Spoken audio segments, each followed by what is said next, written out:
नमस्कार साथियों, स्वागत है आप सभी का आपके अपने YouTube चैनल डीएस एकेडमी में। मैं डॉक्टर सुदेश कांत तेजा आपके लिए लेकर चल रही हूँ टीजीटी पीजीटी हिंदी का संपूर्ण क्रैश कोर्स, वो भी निःशुल्क। ये YouTube के सभी चैनलों में आपको पहली बार दिखाई दे रहा होगा, यानी कि YouTube के इतिहास में ये पहली बार है कि आपको संपूर्ण कोर्स एक आपको अपनी मेहनत के अनुसार आप एक शिक्षक भर्ती में शामिल होकर एक आप अच्छे शिक्षक बन सकते हैं। आप अपनी सीट आगामी परीक्षाओं में सुनिश्चित कर सकते हैं। बस आप अपनी मेहनत कीजिए और हमारे बताए गए जो तथ्य रहते हैं उनको फॉलो कीजिए। ठीक है, अगर आप चैनल पर नए जुड़ रहे हैं तो चैनल को सब्सक्राइब कीजिए। अगर आपने चैनल सब्सक्राइब कर रखा है, आपको वीडियोस अच्छी लग रही हैं, तो जितना हो ज्यादा से ज्यादा दोस्तों में शेयर कीजिए। साथ में लाइक भी कीजिए, बेल आइकन भी प्रेस कीजिए और जो भी आपकी प्रतिक्रिया रहती है, जो भी आपकी फीडबैक रहता है, वो आप कमेंट सेशन में जरूर दिया कीजिए। और जो नए कैंडिडेट है कोशिश कीजिएगा, अगर जिनको आवश्यकता है वो हमारे व्हाट्सएप ग्रुप जो डिस्क्रिप्शन में लिंक दे रखा है, आप उसमें ज्वाइन हो सकते हैं। उसका उद्देश्य मात्र इतना है कि अगर कोई आज क्लास नहीं दी जाएगी आपको तो उसका नोटिफिकेशन डल जाएगा। क्लास किस समय आपको प्रोवाइड की जाएगी, किस समय अपलोड होगी, उसका नोटिफिकेशन आपको मिल जाएगा। और साथ ही जो पद हमसे छूट जाते हैं, जैसे कि अभी हमने सूफी काव्यधारा इससे पहले पढ़ी थी भक्ति काल में, तो उनके पद हम आपको पीडीएफ मतलब हैंड रिटन नोट्स में हम आपको व्हाट्सएप पे दे देते हैं। बस इतना मात्र उसका उद्देश्य है। कोई वहां पे संपूर्ण कोर्स की पीडीएफ के उद्देश्य से ना जुड़े। ठीक है, चलिए आज हम बहुत अच्छा एक टॉपिक हम पढ़ेंगे। इससे पहले हम पढ़ के आ रहे थे, देखिए साहित्य में कुछ भी मतलब कम ज्यादा नहीं होता है। हर कोई टॉपिक अपने में बहुत सकारात्मकता के साथ हमारे सामने आता है। हमने आदिकाल पढ़ा था, भक्ति काल में भी हमने संत काव्यधारा पढ़ी, सूफी काव्यधारा पढ़ी। अब हम सगुण में चल रहे हैं और सगुण में आज जो है हम बात करेंगे। तो इससे पहले क्या है, देखिए कोई भी क्षेत्र है अपने आप में बहुत सकारात्मकता है, चाहे वो उपन्यास ले लीजिए आप, चाहे कहानी ले लीजिए, कोई भी विषय उठा लीजिए, साहित्य अपने में सकारात्मक है। ठीक है, साहित्य यानी कि जो सबका हित चाहता हो। ठीक है, और इसी के साथ में थोड़ा सा एक हमें ये बोलना था आपसे कि कुछ लोग कमेंट कर रहे थे कि शायद मैम पूरा कोर्स नहीं कवर कराने के मूड में है। तो देखिए ऐसा कुछ नहीं है। हमने यदि आपसे वादा किया है कि हम आपको टीजीटी पीजीटी का संपूर्ण पाठ्यक्रम जो पहली क्लास में हमने डिवाइड किया था उसी के क्रम के अनुसार हम आपको पूरा कराएंगे। आगे कुछ दिन के लिए हो सकता है कि क्लास एक ही चले, अब दूसरी क्लास स्थगित कर दी जाए। वो सब आपकी फीडबैक के ऊपर डिपेंड रहेगा। हम कह रहे हैं कि आप अपने परिवार की संख्या बढ़ाइए। हम हो सकता है आने वाले समय में हम आपको 3 क्लासेस भी प्रतिदिन दें। उससे क्या होगा कि आपके जो परीक्षा का समय है, जब भी आपकी परीक्षा निर्धारित होगी उससे पहले पहले, देखिए अभी कोई परीक्षा की तिथि निर्धारित नहीं है, हमारा मानना इतना है कि परीक्षा से 1 या 2 महीने पहले हम आपका पाठ्यक्रम पूरा करा दें। आप अच्छे से अपना रिवीजन कर लें, क्योंकि बिना रिवीजन के क्या होता है कि प्रश्न हमारे सामने होता है, उत्तर हमारे सामने होता है, लेकिन वहां पे 2 विकल्पों में हम कंफ्यूजन हो जाते हैं, डगमगा जाते हैं और वहीं पे हम गलत का चुनाव कर लेते हैं और वही 1 या 2 क्वेश्चन से हम चूक जाते हैं। इतना मात्र उद्देश्य है। दूसरी बात यह है कि जो भी कैंडिडेट हमसे कहना चाह रहे हैं कि हम मैम नहीं पूरा कराएंगे, आप भरोसा करके चलिए। सारी चीजें आप ही के फीडबैक के ऊपर डिपेंड रहेंगी। शुरू में हमें प्रतिक्रिया बहुत अच्छी मिली थी। पहले हम 1 क्लास लेके चल रहे थे, उसी के साथ में हमने फिर 2 क्लासों का सुझाव लिया कि हमें 2 क्लास प्रतिदिन कर देनी चाहिए, क्योंकि इस तरीके से सिलेबस बहुत लंबा खिंच जाएगा। इसीलिए हमने 2 क्लासें दी। अब हम चाहते हैं कि आगामी आने वाले समय में हम 3 क्लासें आपको प्रोवाइड कराएं, ताकि आपके पास कम समय में आप अच्छी तैयारी कर पाएं। ठीक है, देखिए लास्ट में क्या होगा, जैसे परीक्षा की तिथि आ जाती है, हम भी आपको 5-5 क्लासें प्रतिदिन देंगे, तो उससे क्या है कि आप पढ़ ही नहीं पाएंगे। नोट आप कर लेंगे, सुन लेंगे, लेकिन आप रिवीजन नहीं कर पाएंगे उनका। और इस डिजिटल का माध्यम तो इतना अच्छा है कि आप एक बार नोट कर लीजिए, एक बार सुन लीजिए, फिर आप नोट कीजिए समझ के चीजों को, जितना चाहे आप सुनिए। क्लासें आपके लिए हैं। हमेशा आपके जो आपका चैनल है उसकी प्लेलिस्ट में क्लासें सारी अपडेट होती रहती हैं। तो जो भी कैंडिडेट है अच्छे से तैयारी करने वाले हैं, थोड़ी सी प्रतिक्रिया दीजिए और जितना हो चैनल को मतलब शेयर कीजिए। आपका एक सार्थक कदम, यानी कि हमने तो जो कदम बढ़ाया है, हमें नहीं पता कितना सही है कितना गलत है, लेकिन आपका एक कदम, आपकी एक वीडियो हो सकता है कि किसी उस जरूरतमंद के पास पहुंच जाए जिसको इसकी आवश्यकता थी, और वो भी समय से रह के अपनी तैयारी कर पाए। बहुत से कैंडिडेटों के मैसेज कॉल आती हैं, मैसेज आते हैं पर्सनली कि मैम अभी हम क्लासें पूरी नहीं कर पा रहे हैं। तो देखिए, आप भावी शिक्षक हैं, आपको अपनी कमर कसनी पड़ेगी, अपने को कर्मठ बनाना पड़ेगा। हाउस वाइफ है तो भी आपको समय निकालना पड़ेगा, और जो पुरुष हैं उनको भी थोड़ा समय निकालना पड़ेगा। आप एक दिन में 3-3, 4-4 क्लासें देख के भी आप हमारे साथ तक आ सकते हैं, क्योंकि क्लासें जो शुरू की तो कुछ लंबी हैं, 1 घंटा उसके आसपास की, बाकी क्लासेस तो 30-35 मिनट की क्लासेज हमारी रहती हैं। अब जो इस समय हम 2 क्लासें अपलोड करते हैं वो हम बहुत ज्यादा समय की नहीं रहती हैं। ठीक है, तो चलिए बात करते हैं अपने टॉपिक पे। आज का हमारा टॉपिक है सगुण भक्ति काल, यानी कि ईश्वर के सगुण रूप की उपासना जिन कवियों ने जिस माध्यम से की थी, क्या क्या उन्होंने अर्चना की पद्धति अपनाई थी, ये सब हम देखेंगे इसमें। जैसे कि हमने अभी पीछे की क्लासों में देखा था निर्गुण भक्ति काल, यानी कि निर्गुण भक्ति काव्य। निर्गुण भक्ति काव्य में हमने देखा था कि निर्गुण यानी कि गुणों से रहित जो ईश्वर था, उसका जो रूप था, हमने उसको देखा था। इसमें हम देखेंगे उन कवियों ने निर्गुण निराकार ब्रह्म की उपासना की थी जो दिखाई नहीं देता था।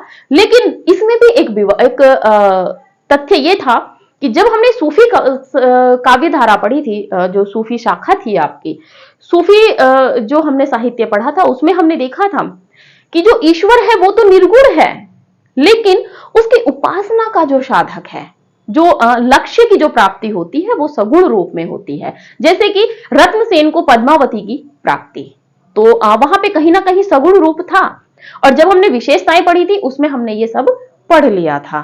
इसीलिए कहते हैं कि क्लासों को आप शुरू से देखिए, तब आपको एक रिदम में तैयारी होती आपकी चली आएगी। आप कहीं पे भी देखिए, हमारा उद्देश्य इतना मात्र नहीं है कि आपको सिर्फ लिखाएं और चले जाएं। हमारा उद्देश्य इतना है कि अगर आप कल कहीं साक्षात्कार में बैठते हैं या किसी से आपका तर्क वितर्क होता है किसी प्रोफेसर से, तो आप वहां पे उसको प्रमाण सहित दे सकें उत्तर। तो इसमें क्या देखेंगे हम, सगुण में हम देखेंगे सगुण, यानी कि सभी गुणों, रूप, आकार, प्रकार के साथ जिस ब्रह्म की या जिस विष्णु की, जिस निराकार ईश्वर की, ईश्वर निराकार ही है, लेकिन यहां पे क्या था, ईश्वर तो निराकार था, सगुण में भी, निर्गुण में भी, सूफियों में भी, संतों में भी, लेकिन यहां पे जो आपका निर्गुण ईश्वर है, उसका रूप एक तरीके से अपने अनुसार हमने बना लिया है। उस निर्गुण ब्रह्म को एक रूप दिया है, निराकार ब्रह्म को। वो रूप देखिए, जैसे कि हम चलेंगे 2 रूपों में मिला है, जैसे कि राम का और कृष्ण का। ठीक है, चर्चा करेंगे सबसे पहले रूप कहां, सबसे पहले जो सगुण के साक्ष्य हैं वो कहां मिले हैं, इस तरह से हम सारे तथ्यों को देखेंगे। लेकिन यहां पे क्या हुआ है, ईश्वर निर्गुण ही है, लेकिन उसके आकार, प्रकार, रूप, रंग की यहां पे उपासना की गई है। वहां पे उसको देखा नहीं था किसी ने। जो सूफी संप्रदाय, सूफी काव्य था, उसमें देखा गया था मनुष्य के रूप में, स्त्री के रूप में, प्रेमिका के रूप में, लेकिन यहां पर जो है सीधा सीधा देखा जा रहा है। एक कवि है वो क्या कहते हैं, सखा के रूप में उपासना करते हैं, और एक कवि है जो दास्य के रूप में उपासना करते हैं, कहते हैं कि मैं दास तुम्हारा हूं। दूसरा कहता है कि मैं तुम्हारा, तुम मेरे सखा हो, मित्र हो। ठीक है, तो चलिए बात करते हैं सगुण भक्ति काव्य में। सगुण भक्ति काव्य में बात करते हैं पहले कि वे भक्त कवि जिन्होंने ईश्वर को साकार या साक्षात, देखिए जिसका रूप प्रकार हमें दिखाई देता है, जैसे कि हम हैं, आपको दिखाई दे रहा है कि कौन पढ़ा रहा है, एक मैम है, स्त्री है, वो पढ़ा रही है। ठीक है, तो इसी के साथ में यहाँ पे क्या है कि यहाँ पे जो है साक्षात रूप दिखाई देता है, या जो पदों में वर्णन किया गया है उसमें ऐसा वर्णन किया गया है कि जो कवि, जो भी पढ़ता है, आप पढ़ते हैं या हम पढ़ते हैं, हमें ऐसा ज्वलंत हो जाता है, हमें ऐसा दृष्टिगत हो जाता है कि हाँ, वास्तविकता में सगुण रूप है। जैसे कि हम कहानियां पढ़ते हैं, तो कहानियों में क्या है कि जो कहानी है काल्पनिक है, लेकिन फिर भी उसके जो पात्र हैं उनके माध्यम से हमें ये अनुमान हो जाता है पढ़ते पढ़ते। देखिए, आप एक नॉवेल, आप एक उपन्यास पढ़ने जब बैठते हैं, तो आपका मन क्यों नहीं हटता है कि हम उपन्यास को बंद कर दें, कल पढ़ेंगे, नहीं, आपका मन करता है और पढ़ो और पढ़ो, क्योंकि उसमें कथा ही इतने आनंद में होती है कि एक के बाद एक अपने आप में जुड़ते चले जाते हैं। तो यहाँ पे क्या किया है इन्होंने कि ईश्वर का जो सगुण रूप है, जो साकार रूप है, उसकी कल्पना की है, ठीक है, उसकी उपासना की है।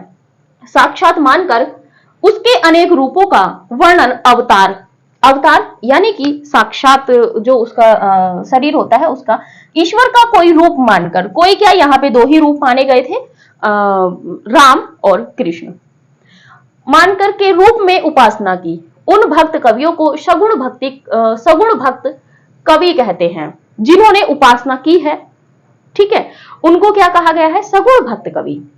तथा उन सगुण भक्त कवियों द्वारा लिखा गया साहित्य या जो मौखिक रूप से कहा गया था, तो उसको सगुण काव्यधारा का साहित्य कहा जाता है, ठीक है। देखिए कई बार क्या होता है, सीधे सीधे आपसे कहीं भी प्रश्न पूछ ले, या जैसे आप देखेंगे अभी जीआईसी जो प्रवक्ता है हमारा, यानी कि उत्तर प्रदेश लोक सेवा आयोग जो है लिखित परीक्षा कराने लगा है, जो मुख्य परीक्षा है, सीधा सीधा वहां पे प्रश्न बना देगा आपसे कि सगुण साहित्य किसे कहते हैं, ठीक है।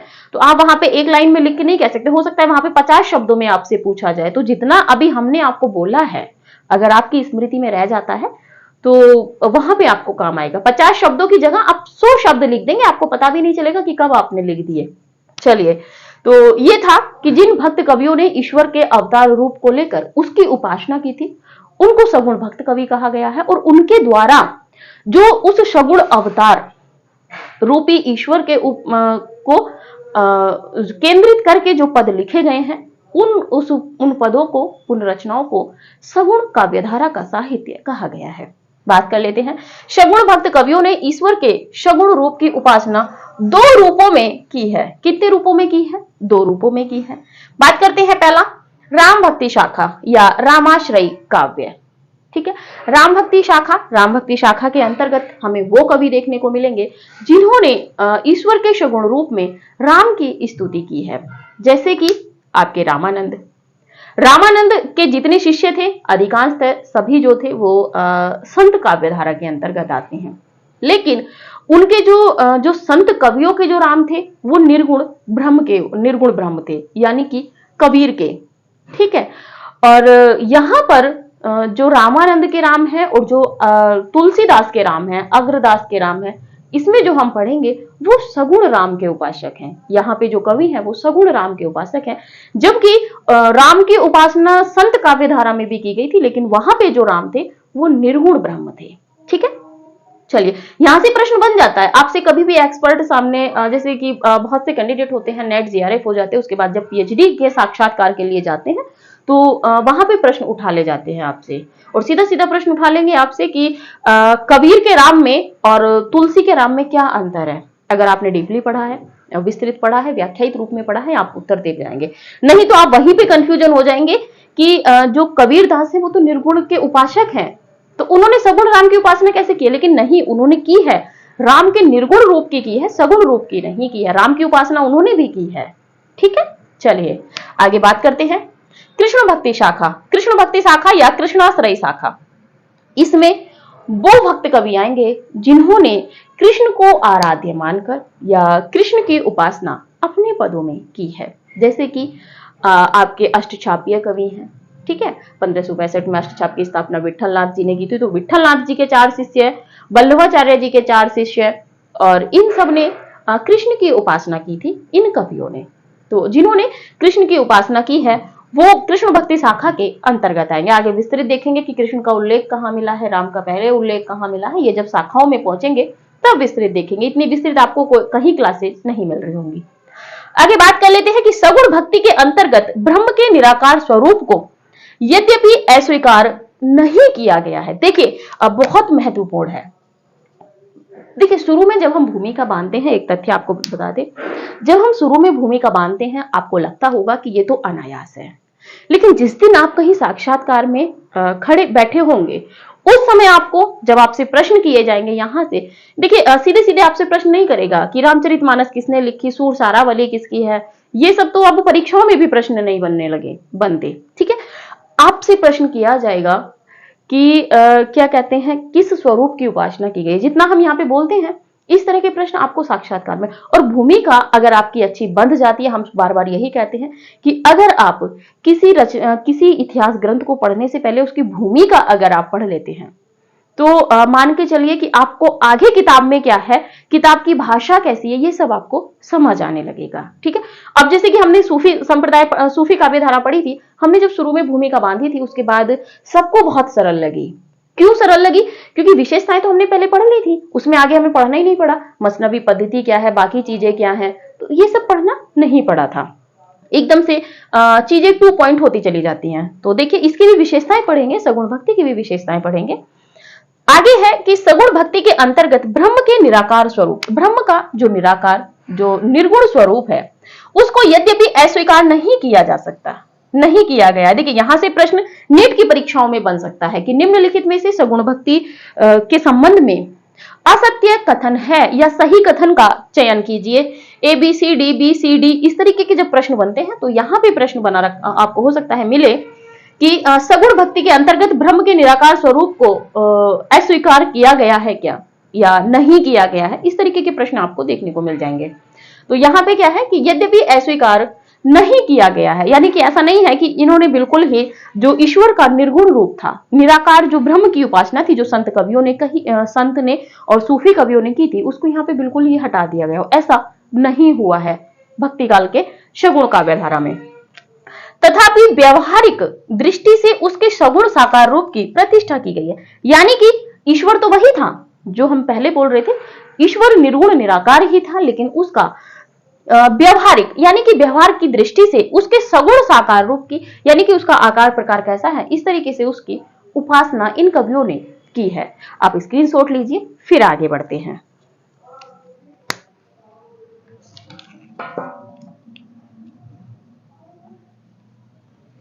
चलिए, देखिए, सगुण भक्ति की जो हमें पहला पहला रूप मिलता है, वो मिलता है वैष्णव भक्त कवियों में।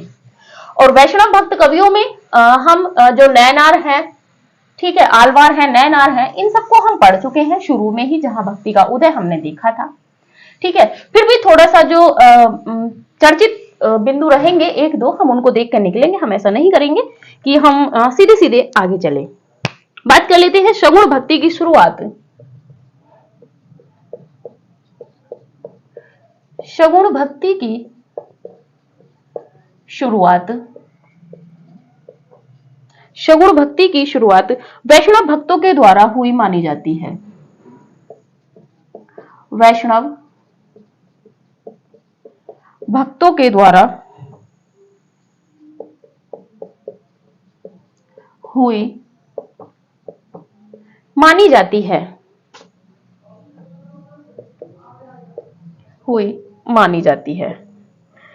वैष्णव भक्ति का उदय,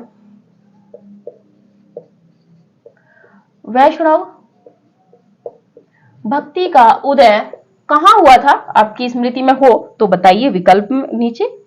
उदय दक्षिण भारत में कहां हुआ था? तो दक्षिण भारत में हुआ था। देखिए, ऐसा नहीं है, हम आपको दक्षिण भारत के भी हर एक प्रदेश, जो तमिल, कन्नड़, तेलुगु, असम, इन सब की विशेषताएं भी दे सकते हैं कि यहाँ पे कौन कौन से कवि हुए थे, लेकिन इतना औचित्य नहीं है, क्योंकि यहां से जब प्रश्न नहीं बनेगा तो विद्वान बनने के लिए तो बहुत समय है आपके पास। चलिए, इनमें वैष्णव भक्तों में भी कौन थे? पहले नंबर पर बात कर ले तो आलवार थे। बस आलवार को हम पढ़ चुके हैं, लेकिन फिर भी थोड़ा सा देख लेते हैं। इनकी संख्या की अगर बात करें तो संख्या थी इनकी 12, और इनमें एक जो स्त्री थी या महिला थी, कौन थी? तो आंडाल थी, और आंडाल को दक्षिण की मीरा भी कहा गया है, दक्षिण की मीरा इनको कहा जाता है। और इनके जो ये जो आलवार थे, इनके जो पदों का संकलन हुआ है, किसमें हुआ है? तो नलियर दिव्य प्रबंधम, इन सबको हम पढ़ चुके हैं। आप पुरानी वीडियोस अगर देखेंगे तो उसमें पढ़ चुके हैं। कितने हैं इसमें? तो 4000 पद हैं सहस्त्र करके। और किसने किया है? तो रंगनाथ मुनि ने, रंगनाथ मुनि ने इनके पदों का रंगनाथ मुनि ने संपादन किया है इनका। ये जो नलियर दिव्य प्रबंधम, इनके पदों का संकलन है। ठीक है, दूसरे नंबर पे बात कर लेते हैं, कौन थे? तो नैनार थे। बहुत से बच्चे क्या होता है कि हमें बाद में कमेंट करते हैं नैनारों की संख्या कितनी थी, आलवार की संख्या कितनी थी। तो देखिए आप क्या कहते हैं, पुरानी वीडियोस को आप देख के चलिए, वहां पे सब पढ़ा रखा है। ये 63 थे नैनार। आगे बात करें तो इनका जो ग्रंथ है, यहां पे आप ग्रंथ लिख लीजिए, कहीं आपको कंफ्यूजन ना हो। इनका जो ग्रंथ है वो किस नाम से था, तो पेरियु पराण, ठीक है, ये ग्रंथ था। और इसमें जो स्त्री थी, स्त्री या महिला की बात करें तो वो थी अमेयर। अमेयर अमेयर इनमें महिला थी। आगे देखिए, एक कथन देख लेते हैं। इसमें हमें बहुत ज्यादा देखने की आवश्यकता नहीं थी, ये सब हम विस्तृत पढ़ चुके हैं। आस्तिक भाव से ईश्वरोपासना, यानी कि ईश्वर की उपासना करने वाले आर्यों में भक्ति के मूल बीज, आर्यों में भक्ति के मूल बीज विद्यमान थे और भक्ति के विविध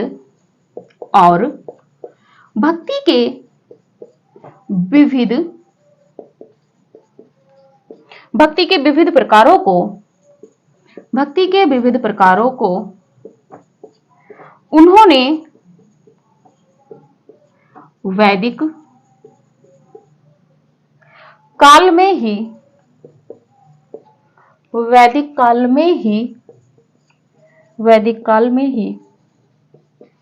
किसी ना किसी रूप में ग्रहण कर लिया था, किसी ना किसी रूप में ग्रहण कर लिया था, यानी कि ग्रहण कर लिया था। और ये एक कथन है आपके डॉक्टर नगेंद्र जी का, ठीक है जी।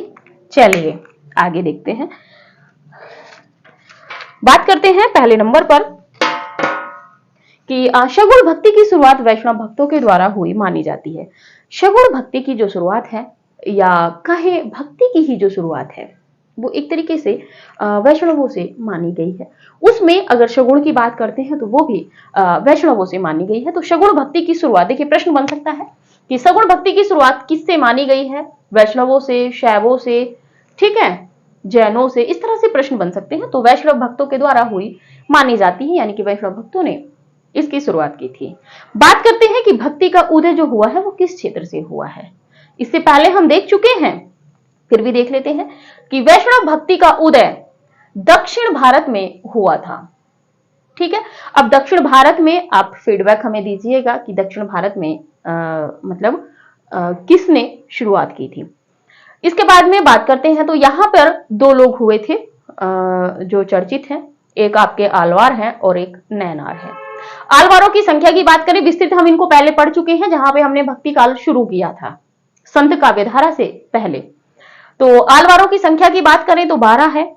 इनमें एक स्त्री है, कौन है, तो आंडाल है, और ये दक्षिण की मीरा इनको कहा गया है। ग्रंथ का नाम देखें तो नलियर दिव्य प्रबंधन है, इसमें 4000 पद हैं, और इसका जो संपादन किया है वो रंगनाथ मुनि ने किया है। किसका, नलियर दिव्य प्रबंधन का। आगे बात कर लेते हैं, यहां पर ही नैनार, बहुत विस्तृत नहीं देखेंगे। नैनारों की संख्या 63 है। ग्रंथ की बात करें तो पेरियो पराण है, और इनमें भी एक स्त्री थी अमेयर। अमेयर एक इनमें भी स्त्री थी, किसमें, नैनारों में, ठीक है।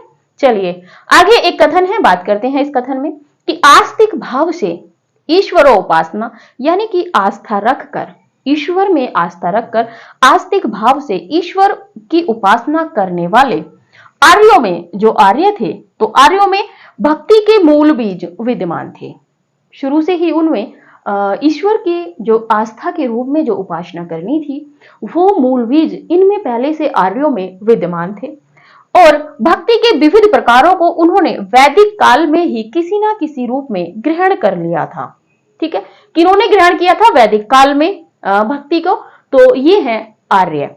ऐसा कहने वाले आलोचक कौन है, इतिहासकार कौन है? आपके डॉक्टर नगेंद्र जी हैं। ठीक है, आप स्क्रीनशॉट लीजिए, फिर आगे बढ़ते हैं।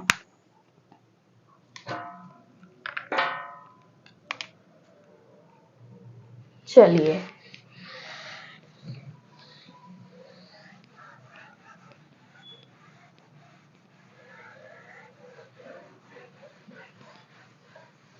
आगे बात करते हैं इसी तथ्य में।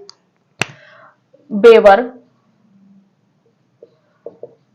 बेवर कीथ गिरियार्सन, जॉर्ज गिरियार्सन की बात कर रहे हैं यहां पे। गिरियार्सन, विल्सन विल्सन आदि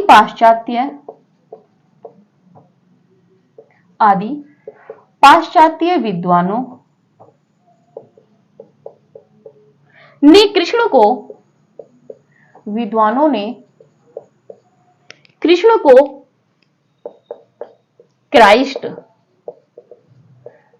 ठीक है, और कृष्ण भक्ति को क्राइस्ट और कृष्ण भक्ति को ईसा मसीह की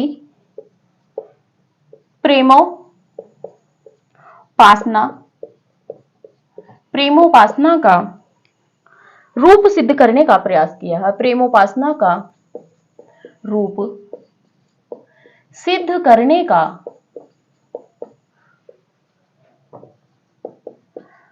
प्रयास किया है। ठीक है, आगे बात करते हैं अगले कथन पे। बेवर महोदय ने तो कृष्ण जन्माष्टमी पर्व जो मनाया जाता है, तो कृष्ण जन्माष्टमी पर्व और महाभारत, सभी परिचित हैं इन दोनों तथ्यों से। तो महाभारत में क्या वर्णित हुआ है महाभारत में, ये देखने वाला तत्व है।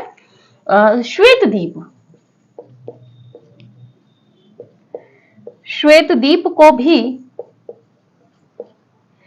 ईसाई धर्म की देन बताया है। ईसाई धर्म की देन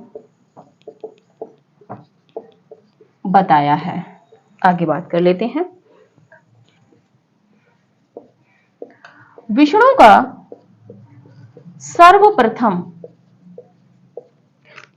सर्वप्रथम उल्लेख ऋग्वेद कहां पे मिलता है? तो ऋग्वेद में मिलता है। ऋग्वेद में मिलने वाले, आगे नोट करते हैं कि ऋग्वेद में मिलने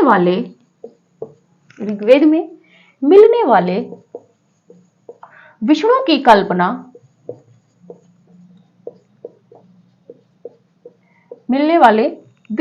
कल्पना सूर्य के रूप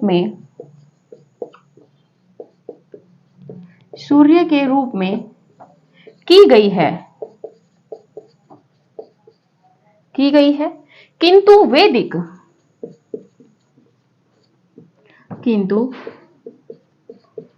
वैदिक विष्णु, यानी कि वेदों में जो विष्णु हैं, वैदिक विष्णु और भागवत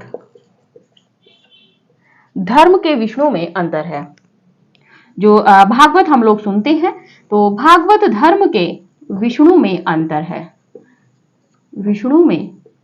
अंतर है, यानी कि भेद है या अंतर है, आप इसको कह सकते हैं। आगे एक कथन फिर से देखते हैं।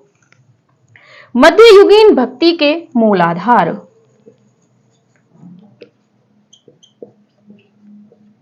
मध्ययुगीन भक्ति के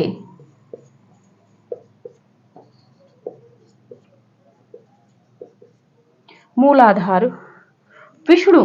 और विष्णु दो अवतारों में यहाँ पे सामने आ रहे हैं, एक आपके राम और कृष्ण।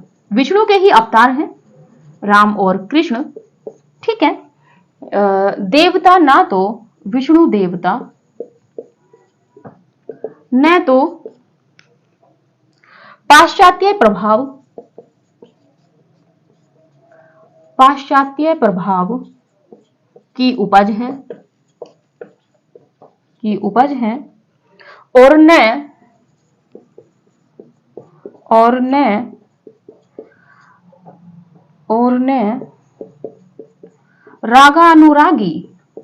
राग और अनुरागी प्रेमा भक्ति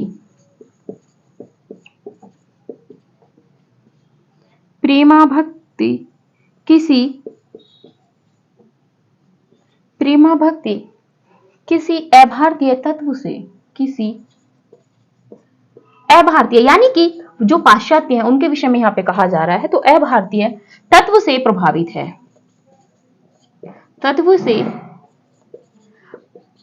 है। और ये कथन कहा है आपके डॉक्टर नगेंद्र जी ने, डॉक्टर नगेंद्र, ठीक है। चलिए आगे बात करते हैं। इसमें महत्वपूर्ण है, देखिए यहां से भी प्रश्न बन जाते हैं।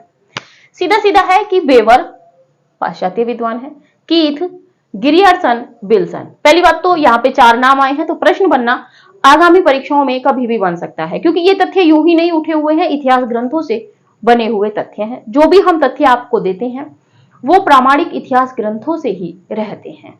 और आपको पता है डॉक्टर नगेंद्र, बच्चन सिंह, रामचंद्र शुक्ल, इन रामस्वरूप चतुर्वेदी, इनके इतिहास ग्रंथों से प्रश्न बनते हैं। हम बार बार कहते हैं 2, 3, 4 प्रश्न अगर अदर आ जाते हैं, नई रचनाओं से आ जाते हैं, तो वहां आपका सिलेक्शन नहीं कटेगा।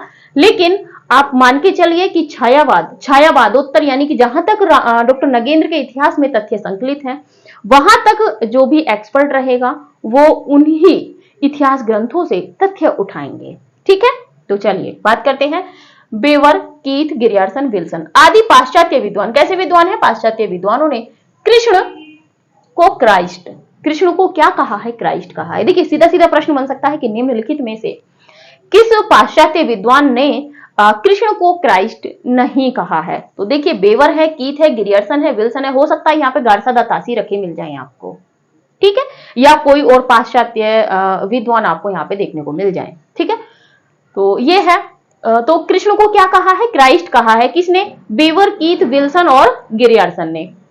आगे बात करते हैं कि और कृष्ण भक्ति को, जो हम कृष्ण की भक्ति करते हैं, उसको ईसा मसीह की प्रेमोपासना का रूप सिद्ध करने का प्रयास किया है। तो देखिए पहला प्रश्न तो सीधा सीधा ही है कि कृष्ण को क्राइस्ट किस किसने माना है, ठीक है, बेवर, कीथ, विल्सन और गिरियर्सन।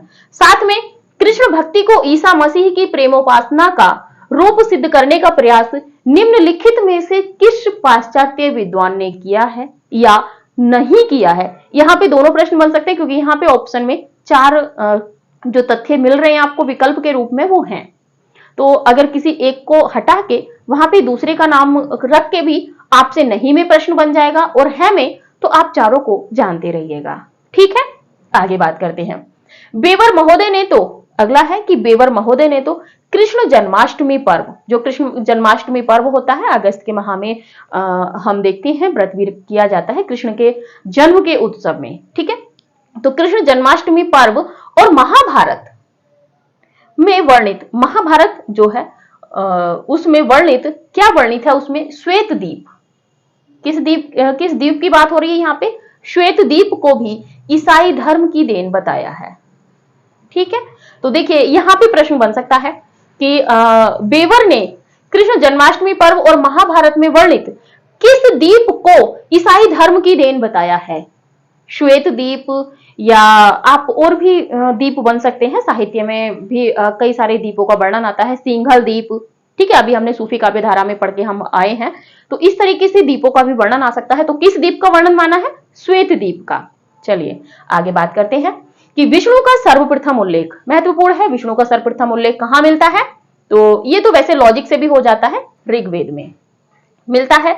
ऋग्वेद में मिलने वाले विष्णु की कल्पना सूर्य के रूप में की गई है। महत्वपूर्ण है, नोट कर लीजिएगा कि ऋग्वेद में जो विष्णु का उल्लेख किया गया है उनकी उपासना किस रूप में की गई है, या उनकी जो कल्पना की गई है कि विष्णु है वो किस रूप में की गई है, सूर्य के रूप में, पाशुपति के रूप में। इस तरीके से आपको जो विकल्प हैं देखने को मिल सकते हैं।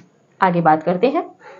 किंतु वैदिक विष्णु और भागवत धर्म के विष्णु में अंतर है। ठीक है, ये बहुत महत्वपूर्ण नहीं है, लेकिन यहाँ पे ऋग्वेद और किस रूप की कल्पना की गई है विष्णु के, तो सूर्य रूप की। ठीक है, यहाँ पर कृष्ण जन्माष्टमी पर्व और महाभारत में जो वर्णित द्वीप है, कौन सा द्वीप है, श्वेत द्वीप है, किसकी देन माना गया है, तो ईसाई धर्म की देन बताया किसने, बेवर महोदय ने। ठीक है, चलिए बात करते हैं। अगला महत्वपूर्ण कथन है कि मध्ययुगीन भक्ति के मूलाधार विष्णु, और विष्णु के दो रूप कौन से हैं, राम और कृष्ण। देवता न तो पाश्चात्य प्रभाव की उपज है और न रागानुरागी प्रेमा भक्ति किसी अभारतीय तत्व से प्रभावित है। डॉक्टर नगेंद्र ने यह कथन कहा है और बहुत महत्वपूर्ण कथन है। दोबारा से देखते हैं इसको।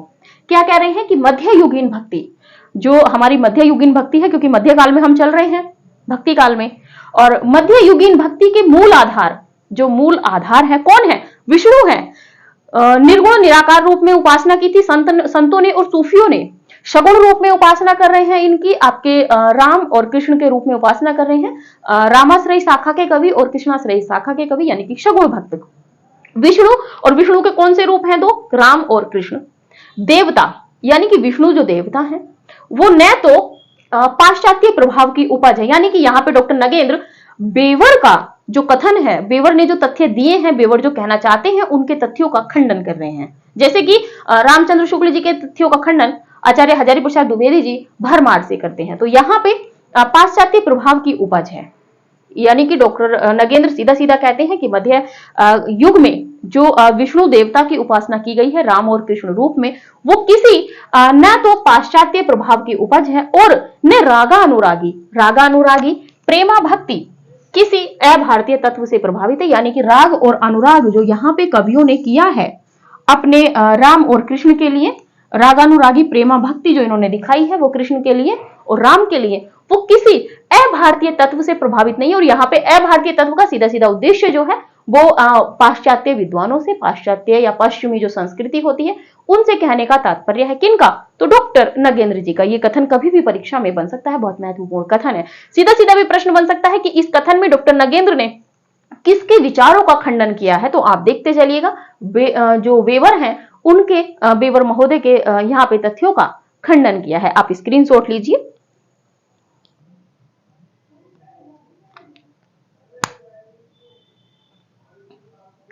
चलिए, तो आज की जो क्लास है, देखिए पढ़ाई थोड़ी हुई इसमें, लेकिन जो तथ्य थे उनको बांधना बहुत जरूरी था, क्योंकि अगर आप तथ्यों को समझेंगे ही नहीं और यूं ही लिखते चले जाएंगे तो क्या है ना कि आप सीधा सीधा, देखिए आप अगर इसको पढ़ते, हम लिखा के इसको कह देते कि आप स्क्रीनशॉट लीजिए फिर आगे बढ़ते हैं, आप इसमें समझ ही नहीं पाते कि किस तरह से प्रश्न बन सकते हैं। इसीलिए कहते हैं कि आप अलग से नोटबुक रखिए, आप सीधे सीधे प्रश्नों को नोट करते हुए चलिए। जहां हम कहते हैं कि ये प्रश्न बन सकता है, आप उसको नोट करते हुए चलिए। कुछ कैंडिडेट जो हमें अपना नोट्स दिखाना चाहते हैं तो या तो हमें व्हाट्सएप पे भी भेज सकते हैं। अगर जो कोई क्वेश्चन लिखने का प्रयास कर रहे हैं तो वो अपने क्वेश्चन भी हमें भेजने का प्रयास कर सकते हैं कि इस तरीके से हमने क्वेश्चन बनाए हैं। और क्या कहते हैं, देखिए हमारा उद्देश्य है कि धीरे धीरे चलें लेकिन समझ के चलें। अगर हमें सीधा सीधा प्रश्न का उत्तर नहीं आ रहा है तो हमें इतनी क्षमता हो जाए कि हम विकल्प काट के भी अपने सही उत्तर का चुनाव कर सकें। और ये सब जो तथ्य हम आपको देते हैं ये सिर्फ इन्हीं का परिणाम रहेगा जब आप अंतिम मोमेंट में आप विकल्पों को काटकर अपने सही उत्तर का चयन करेंगे। ठीक है, तो आज की क्लास यहीं तक रखते हैं। अभी हमने सगुण भक्ति में प्रयास किया है, इसके बाद आगे हम देखेंगे सगुण भक्ति किस किस रूप में है, कहाँ पे गरुड़ के रूप में उपासना की गई है विष्णु की, आदि आदि सब देख के चलेंगे। पांचरात्र, ये सब हम अगली वीडियो में देखेंगे और विस्तृत देखेंगे। जहां भी जो शब्द हमें लगता है हमें तोड़ के उसका अर्थ समझाना है, हम आपको सब समझाते हुए चलेंगे। परीक्षा उपयोगी जहां से तथ्य बन सकते हैं उन सब इतिहास ग्रंथों का निचोड़ हम लेके चल रहे हैं। तो आप बस हमारे लिए इतना ही करते रहिए कि जितना हो वीडियो को शेयर करते रहिए। जो भी आपके पास पब्लिकली प्लेटफॉर्म है चाहे वो व्हाट्सएप है, फेसबुक है, टेलीग्राम है, जो भी आपके पास ग्रुप है, आपकी मित्र मंडली है, आप उसमें शेयर करते रहिए, व्हाट्सएप स्टेटस लगा के आप शेयर करते रहिए। तो ठीक है, इसी के साथ में आज की क्लास यहीं तक। अगली क्लास में इससे भी धमाकेदार तथ्य आपको देखने को मिलेंगे जो परीक्षा उपयोगी होंगे। तो ठीक है, आज की क्लास यहीं तक। मिलते हैं अगली वीडियो में अगले सगुण भक्ति की और विशेषताओं के साथ में। अभी विशेषताएं भी हम पढ़ेंगे, उसमें तो पूरा सगुण जो काव्य है आपका क्लियर हो जाएगा। तो ठीक है, तब तक के लिए नमस्कार।